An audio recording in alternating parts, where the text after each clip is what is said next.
In 1969, in a private London gym, a British boxing champion told Bruce Lee that Kung Fu was a dance, not a fighting art. 6 people were present. What happened in the next 11 seconds was never filmed, but every one of them would tell the same story for the rest of their lives. And the boxer never spoke about Eastern martial arts again. London, 1969. The city still carried empire in its bones. In a private athletic club in Fitzrovia, that certainty was absolute. Old brick, high ceilings, the smell of leather and sweat. This was where tradition lived. Bruce Lee arrived on a Tuesday afternoon, 28 years old. In Hong Kong, he'd been a child actor. In America, he was teaching martial arts and trying to break into Hollywood with little success. In London, he was nobody, just a Chinese man with a canvas bag, walking into a world that had never needed to notice him. The invitation had come through a friend, a British actor who'd trained with Lee in Los Angeles and thought it might be interesting to show his colleagues what this fellow could do. Not a challenge, just a demonstration, something different for a quiet afternoon. Lee accepted. The gym was active when he entered. Heavy bags swung from chains, speed bags rattled against platforms. Along one wall, framed photographs showed boxers in classical stance, men who'd fought at Wembley, men who'd won. A dozen people trained. Most glanced up briefly.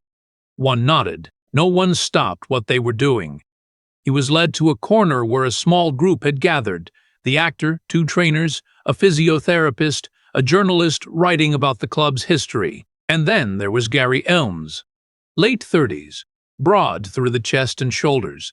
His face had the worn quality of someone who'd been hit often and learned not to flinch. He'd fought professionally for 15 years, won most of his bouts, trained younger fighters now. He looked at Lee once, not unkindly. Just measuring. Lee set his bag down and began to stretch. Quiet movements. No ceremony. He didn't announce himself, just prepared. The actor tried to build excitement. "Gentlemen, this is Bruce Lee. He's been teaching a new approach to martial arts in the States. Quite effective, I'm told." Effective, I'm told. Effective. Interesting. Polite words that meant nothing. Lee began with basic movements. Footwork, weight shifts, punches from narrow angles. He moved without sound. His strikes appeared and retracted.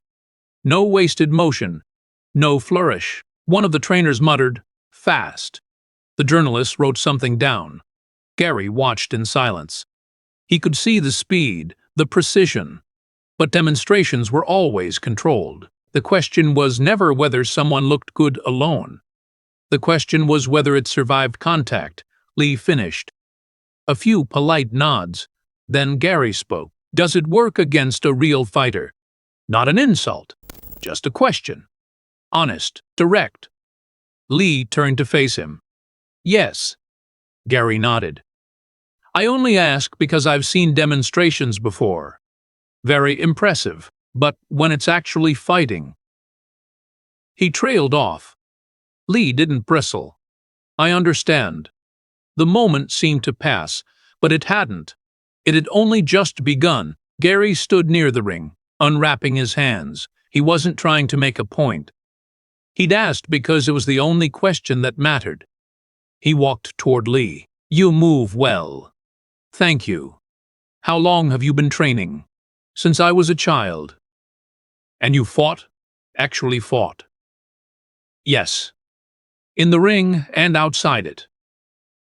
Gary considered this. Fighting meant different things to different people.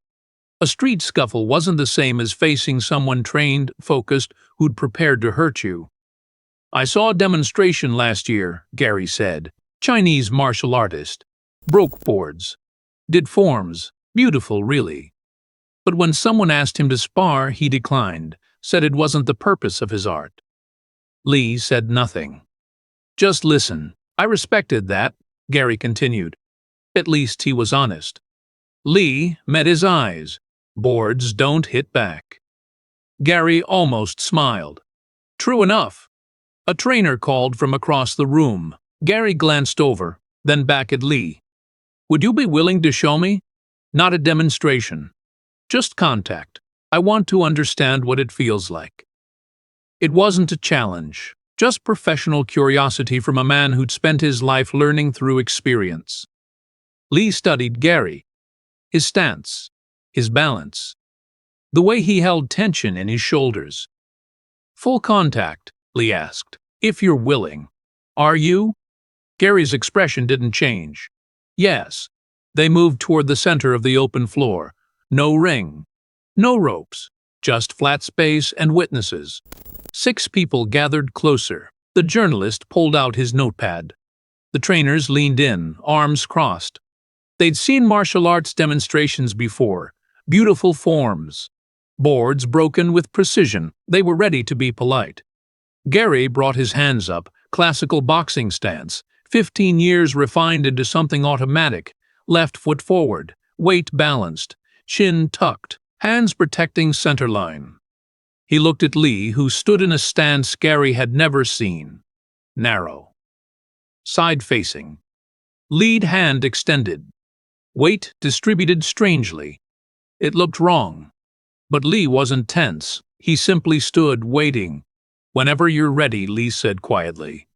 Gary began to move forward. Small steps. Balance maintained. Professional. Lee didn't retreat. Just adjusted his angle slightly. Gary stopped at effective range. Can I ask you something? Gary said, hands still up. Lee nodded. You said your art is about directness. So attack me directly. Show me what direct looks like. The room went still. Lee looked at Gary for a long moment. Full speed. Full speed. Full power. Gary hesitated. Then yes. Lee nodded once. Defend yourself. Gary brought his hands higher. Tightened his guard. His weight settled. He'd been hit before. Hard. By professionals. He thought he could handle whatever was coming. Lee didn't wind up. Didn't chamber. Didn't telegraph. He simply moved. The first strike came from that extended lead hand. Not a jab. Something else. Faster. More direct. It bypassed Gary's guard. Struck just below his solar plexus. Gary's breath caught. The second strike came before he could process the first. A different angle. Lower. Between a punch and a push, targeting his front leg. Gary felt his knee buckle. He started to drop his hand to recover balance. The third strike stopped an inch from his throat. Gary froze. Lee held the position for exactly 1 second, then stepped back. The entire exchange, less than 3 seconds. Gary stood there, one knee bent, one hand dropped, completely exposed. His heart hammered. He could feel where that first strike had landed. Not painful, but precise. Could feel the ghost of that final strike at his throat. He straightened slowly. No one spoke. Gary looked at Lee. Really looked. This small man, maybe 140 pounds, had just dismantled 15 years of training in the time it took to exhale. Again, Gary said. His voice was steady. But something had changed in it. Lee didn't move immediately. He looked at Gary the way a teacher looks at a student who's asked the right question. Are you sure? Gary was already resetting his stance. I need to understand. Then we do it differently, Lee said. You attack me. What? You wanted to see if it works against a real fighter. So fight me. Actually fight me. The trainer stepped forward. Gary maybe. No, Gary said. He's right. Gary took a breath. He'd thrown thousands of punches in his career, combinations drilled into muscle memory. This wasn't sparring. This was truth. He moved forward, not cautiously, professionally. His jabs snapped out, committed, designed to connect. Lee slipped it. His head moved 3 inches, just enough. Gary threw the cross, his rear hand with his hips behind it. Full power, full commitment. Lee stepped offline.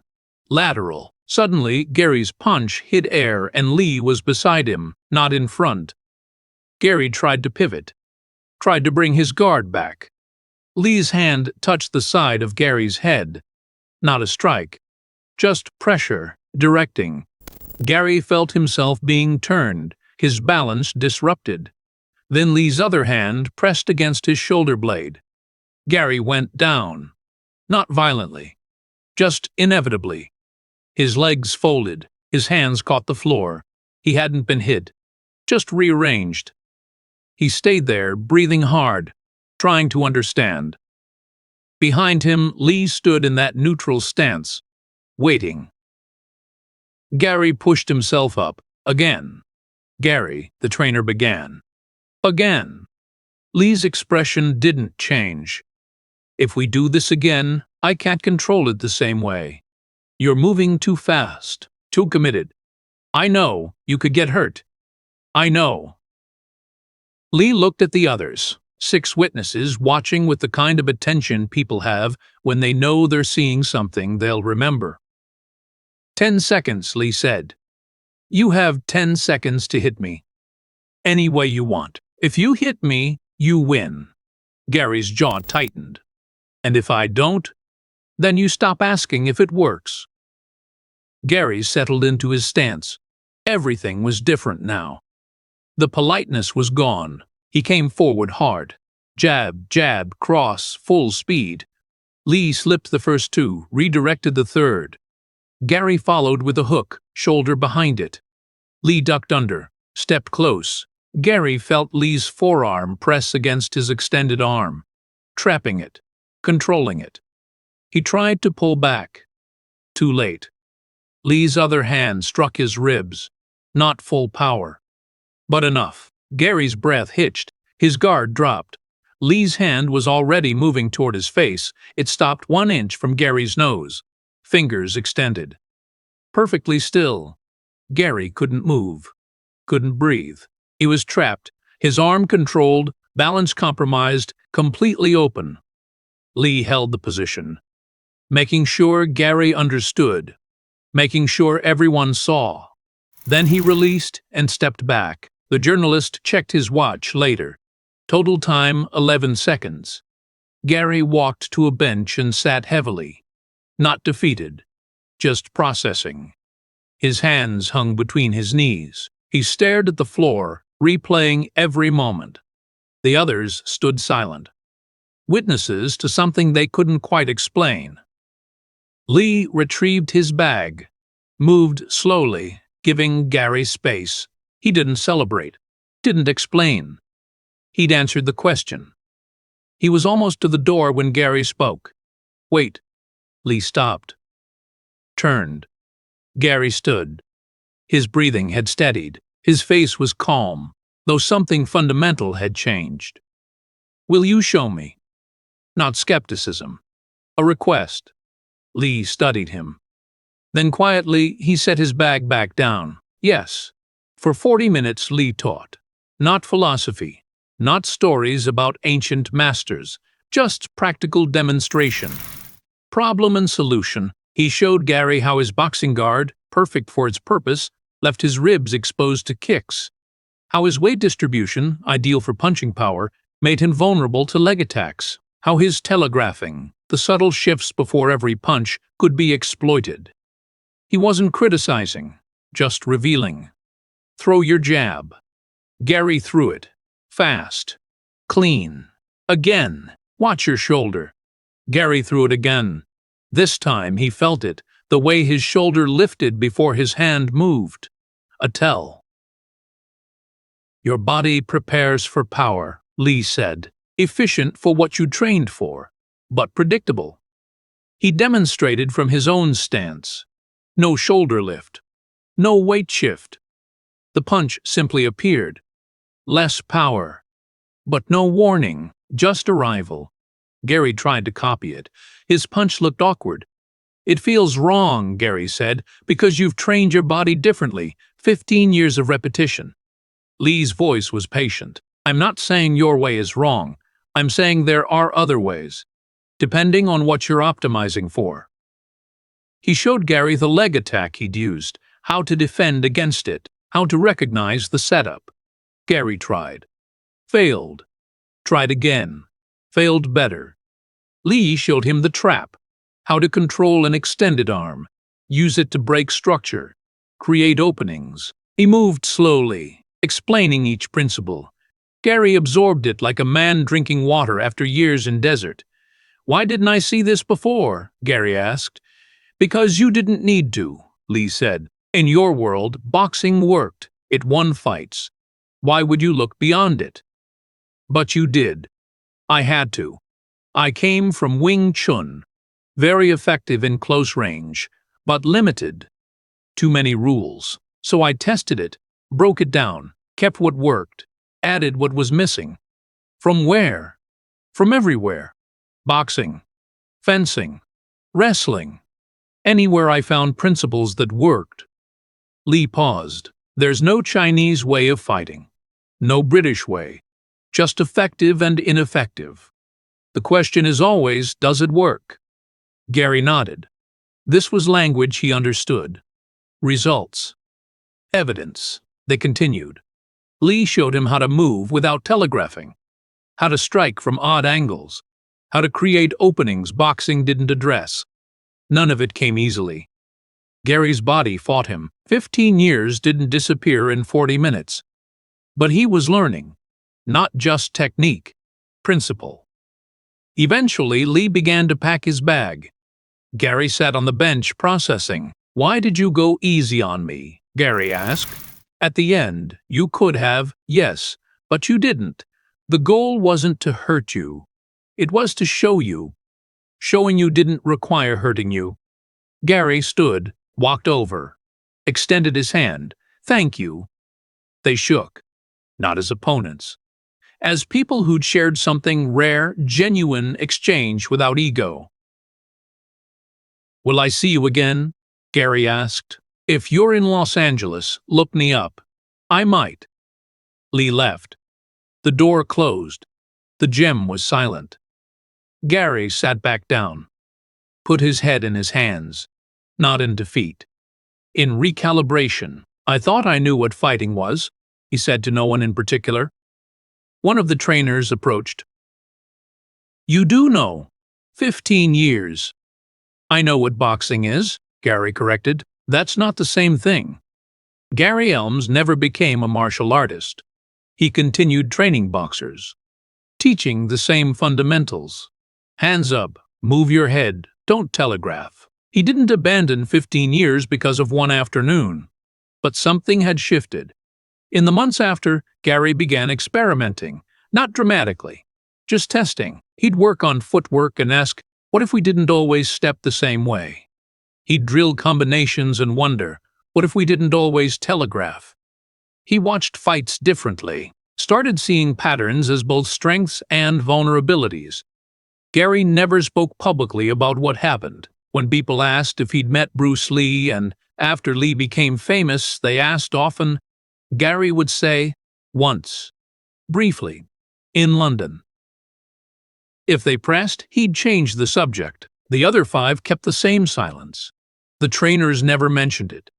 The physiotherapist never wrote about it. The actor treated it like classified memory. The journalist destroyed his notes, not from shame, but because what he'd witnessed wasn't a story. It was a teaching moment. And teaching moments lose power when turned into spectacle. But silence isn't forgetting. In private circles, gyms where professionals trained, quiet conversations after bouts, the story circulated, never with Lee's name attached at first. Just, there was this martial artist, came through London in '69, did something in Elm's gym, changed his perspective. The details shifted in telling. Some versions had it lasting 30 seconds. Some said 5 minutes. Some claimed Gary was knocked out. Others said they just talked. But people who knew Gary saw the change. Not obvious, just fundamental. He became more curious, more open, less certain that the way things had always been done was the only way. When Bruce Lee died in 1973, Gary read about it in the newspaper. He was 37, still training fighters. Still in London, there was a small private memorial Gary attended. He didn't speak to reporters, didn't share memories, just stood in the back, paying respects to a man who'd taught him something in 11 seconds that 15 years hadn't revealed. An American who'd studied with Lee approached. "Did you know him?" "We met once," Gary said. "What was he like? What could he say?" That Lee had dismantled his understanding in less time than it took to brew tea? That a man 40 pounds lighter had controlled him completely? "He was a good teacher," Gary said simply. "The best I ever had." They stood in silence. "Did you ever spar with him?" the American asked. Gary looked at him, saw the same question he'd carried 4 years earlier. "Yes. And it worked." By the mid-1970s, Bruce Lee had become legend, films, philosophy, global fame. Gary watched from distance. He saw people claim Lee couldn't really fight, saw others claim he was superhuman, saw truth get buried under myth and countermyth. He never joined those arguments. When students asked if Kung Fu was effective, he'd say, "Some of it. Like anything, depends who's doing it." When they asked if Lee was as good as the movies showed, Gary would shrug. "I wasn't there for the movies." One student finally asked directly, "Did he beat you?" Gary thought about those 11 seconds, about the teaching that followed, about how Lee had stopped every attack inches from target, controlled everything without needing to damage. "He taught me," Gary said. "That's more valuable." In 1998, a documentary crew interviewed Gary about his boxing career. At the end, they asked, "Any regrets?" Gary was 62. Retired. "I wish I'd understood sooner that there's always more to learn. I spent years thinking I had fighting figured out. Then one afternoon, I learned I'd only figured out one part." "What changed your mind?" He smiled slightly. "Just experience." They didn't press. Gary died in 2009 at 73. The obituary mentioned his boxing career, his years training champions, his contributions to London's fight culture. It didn't mention Bruce Lee. At his funeral, a former student told a story. "Gary once told me the most important moment in his career wasn't a fight he won. It was a fight he lost. Not in a ring, not for a title, just a moment where he learned something that changed everything after." He paused. "He never told me who he lost to, or what he learned. Just that it mattered. That it made him better, not just as a fighter, as a teacher." The student looked around. "I think that's what he wanted to be remembered for. Not the fights he won, but the willingness to keep learning, even when it meant admitting he didn't know everything." The journalist died in 2014. His family found boxes of old notebooks. One had pages torn out, the date January-March 1969.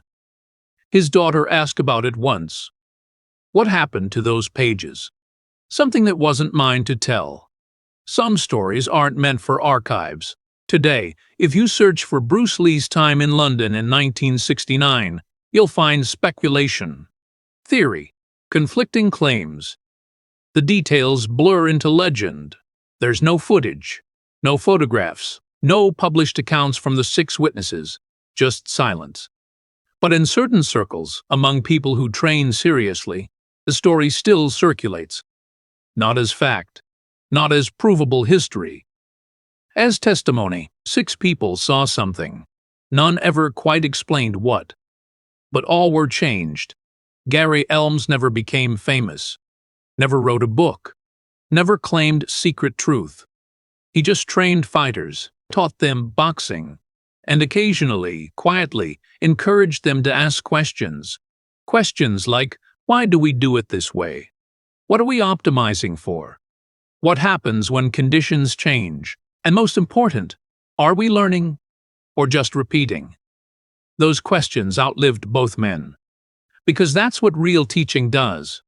It doesn't create spectacle, doesn't demand recognition. It just plants seeds, small, quiet, almost invisible, and trusts that eventually, somewhere, something grows. In 1969, in a private London gym, Bruce Lee taught 6 people a lesson. None never forgot it. Most never spoke it. But they carried it. And in carrying it, passed it on. Not as legend. As truth.